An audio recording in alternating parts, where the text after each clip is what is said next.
നാളത്തെ ദേശീയ പണിമുടക്ക് രാജ്യത്തെ എല്ലാ വിഭാഗം ജനങ്ങൾക്കും വേണ്ടിയാണെന്ന് CIT ജില്ലാ സെക്രട്ടറി M. ഹംസ. കേന്ദ്ര നയത്തിനെതിരെയും വിവിധ ആവശ്യങ്ങൾ ഉന്നയിച്ചും Kerala state service pensioners association കോട്ടയ്ക്ക് സമീപം നടത്തിയ ധർണ ഉദ്ഘാടനം ചെയ്ത് സംസാരിക്കുകയായിരുന്നു അദ്ദേഹം. ഓരോ വിഭാഗങ്ങൾക്കും ലഭിച്ചുകൊണ്ടിരുന്ന ആനുകൂല്യങ്ങൾ ഇല്ലാതാക്കുന്നതാണ് കേന്ദ്ര നയമെന്നും M. ഹംസ പറഞ്ഞു. രാജ്യത്തെ സർവീസ് മേഖല സുരക്ഷിതമല്ലാതായി തീർന്നത് കഴിഞ്ഞ 10 വർഷത്തിനിടെയാണ്.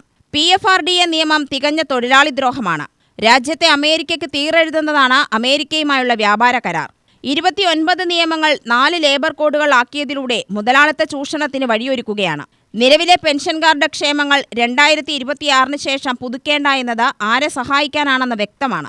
കേന്ദ്ര സർക്കാരിന്റെ മുതലാളിത്ത ചങ്ങാത്തം രാജ്യത്തെ അപകടത്തിന്റെ അങ്ങേയറ്റത്തെത്തിച്ചുവെന്നും ഹംസ പറഞ്ഞു.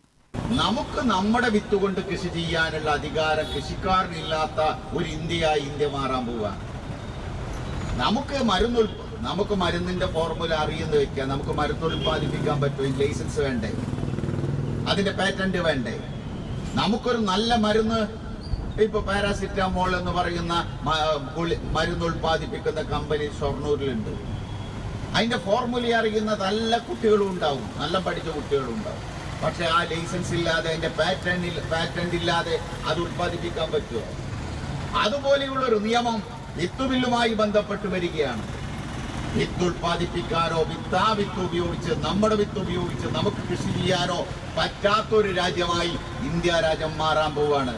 വിത്ത് ഉൽപ്പാദിപ്പിക്കാനും വിത്ത് വിതരണം ചെയ്യാനും വിത്ത് വിൽക്കാനും ആർക്കാണ് അധികാരം? മൾട്ടിനാഷണൽ കമ്പനികൾ, ബയോടെക്നോളജി ഉപയോഗിച്ച് ഡെവലപ്പ് ചെയ്തിട്ടുള്ള കമ്പനികൾ ഉൽപ്പാദിപ്പിക്കുന്ന വിത്ത് കൊണ്ട് മാത്രമേ ഇനി കൃഷി ചെയ്യാൻ പാടുള്ളൂ എന്ന രീതിയിലേക്ക് ഇന്ത്യ മാറിയാൽ ഇന്ത്യയുടെ കൃഷിയുടെ ഭാവി എന്തായിരിക്കും? പട്ടിണി കിടക്കുന്നവരുടേതാണ് ഇന്ത്യ. കേരളക്കാർക്ക് പട്ടിണി അറിയില്ല. കേരളത്തിലുള്ളവർ ഇന്നലെ പട്ടിണി കിടന്നിരുന്നു, 57 മുമ്പ് പട്ടിണി കിടന്നിരുന്നു. ഇപ്പോൾ ആരും പട്ടിണി കിടക്കുന്നില്ല.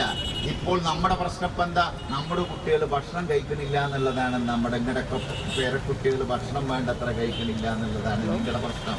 Vice president V. ഓമന അധ്യക്ഷത വഹിച്ചു. Block secretary V. ദണ്ഡപാണി, ജില്ലാ vice president Renukadevi, Vijayan, PG Mohankumar, Sulfikar എന്നിവർ സംസാരിച്ചു. UTV news, Palakkad.